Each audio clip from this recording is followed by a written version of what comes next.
नमस्कार दोस्तों, आज हमारी बात होगी सेल्यूलर जेल। सेल्यूलर जेल प्रतिरोध की एक गाथा। अगर कोई व्यक्ति राष्ट्रवाद और भारत की स्वतंत्रता से समर्पित देखना कोई स्थल चाहेगा तो वह अंडमान निकोबार की सेल्यूलर जेल को देखना चाहेगा। आजकल उसकी राजधानी का नाम श्री विजयपुरम कर दिया गया है। सेल्यूलर जेल की इस कहानी का हम योजना को में पढ़ रहे हैं अमित रॉय द्वारा एक लेख।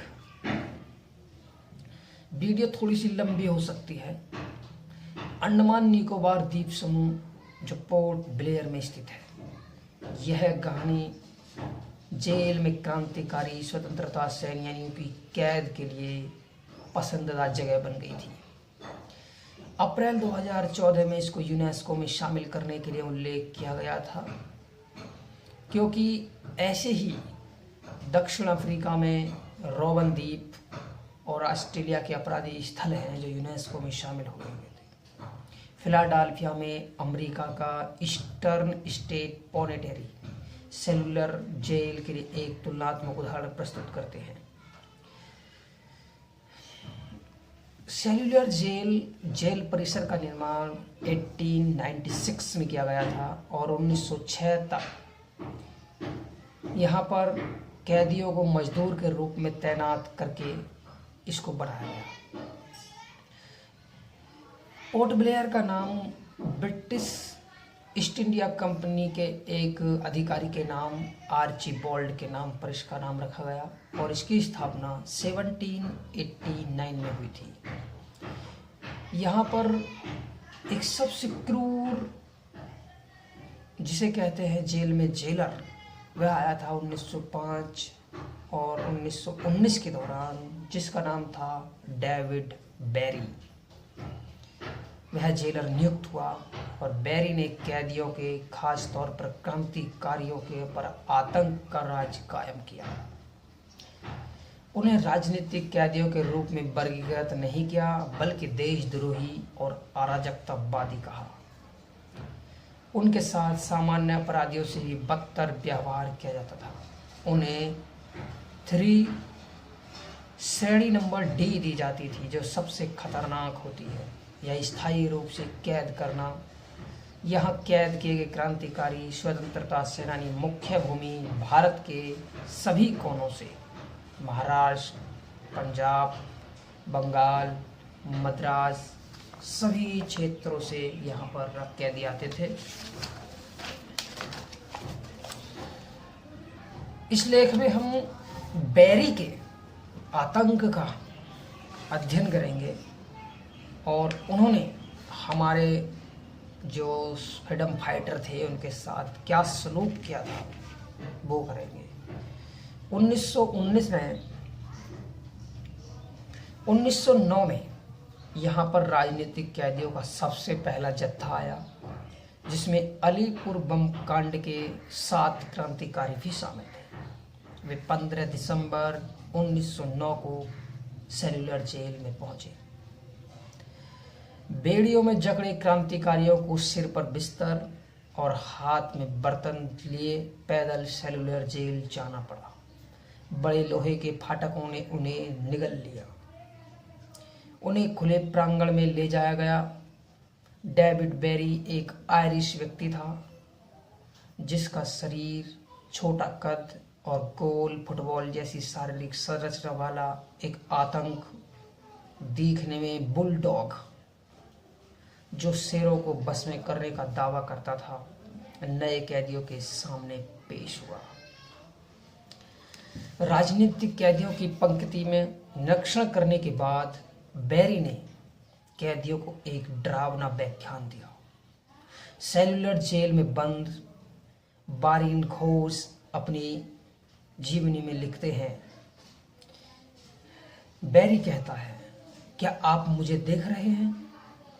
मेरा नाम डी बेरी है।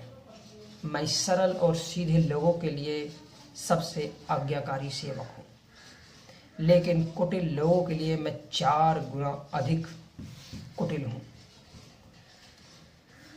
कम से कम मैं नहीं करूँगा।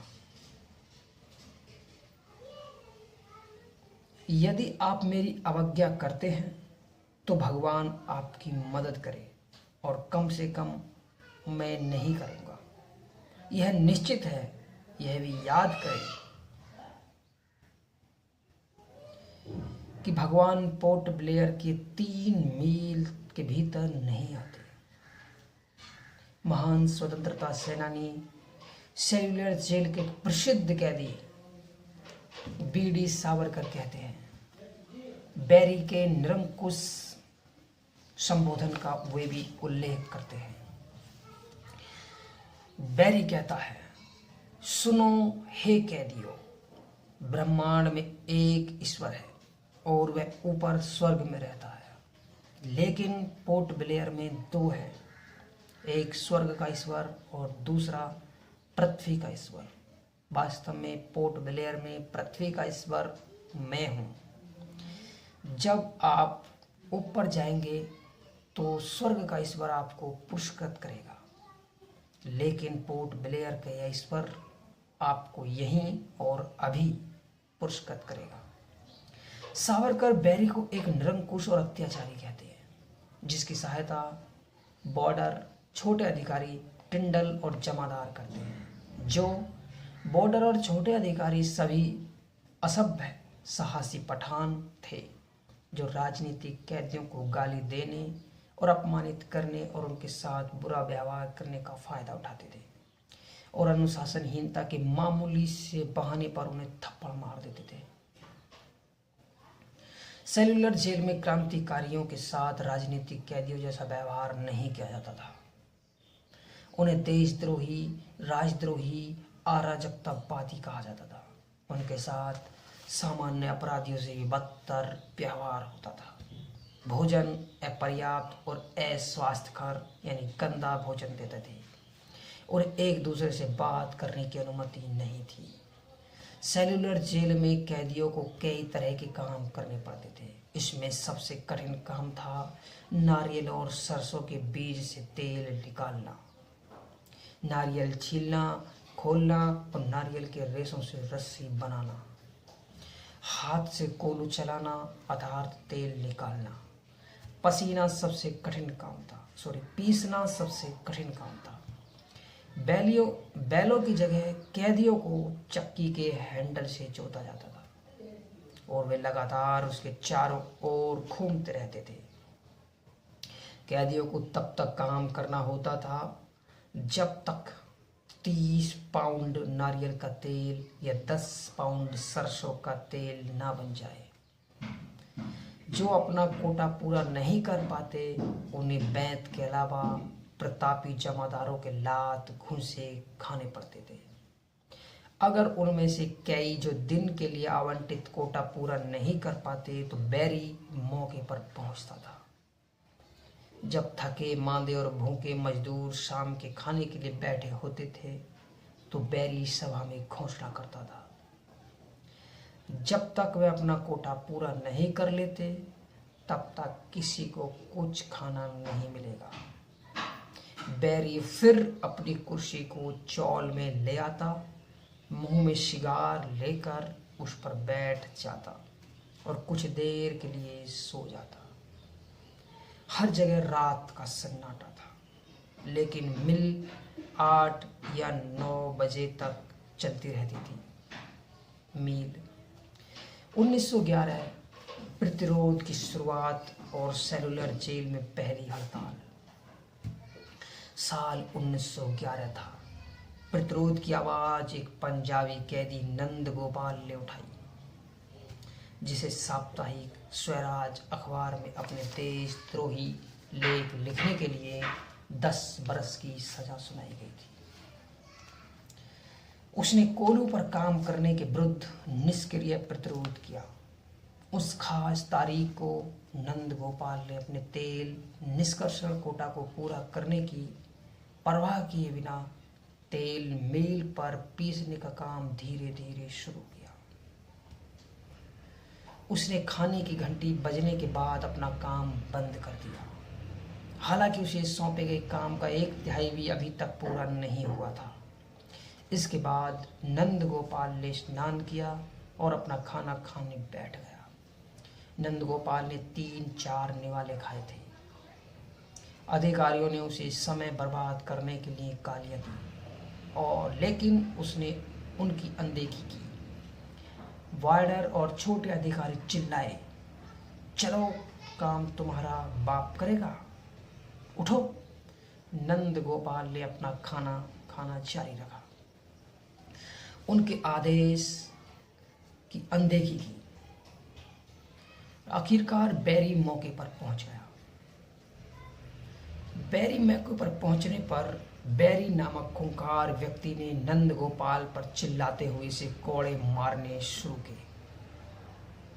कोड़े मारने की धमकी दी, लेकिन नंद गोपाल ने कहा वह खाली नहीं बैठा है और बस अपना खाना खा रहा है।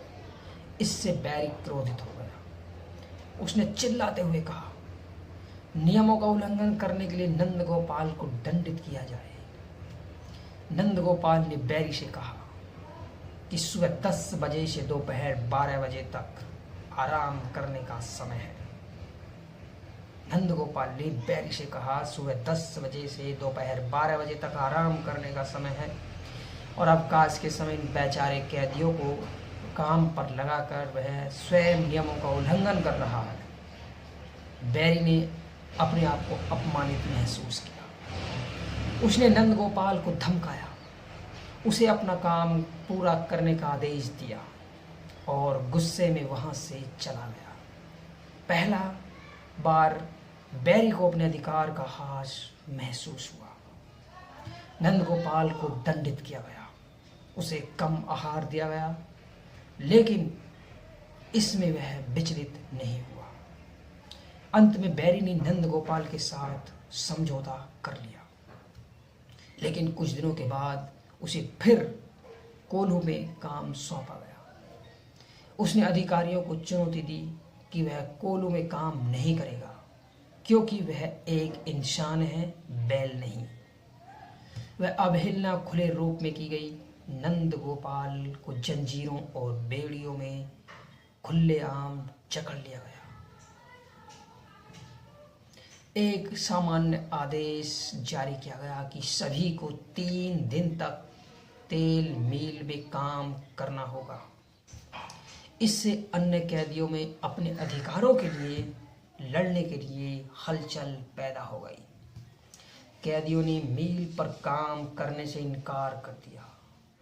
इस प्रकार हड़ताल शुरू हो गई।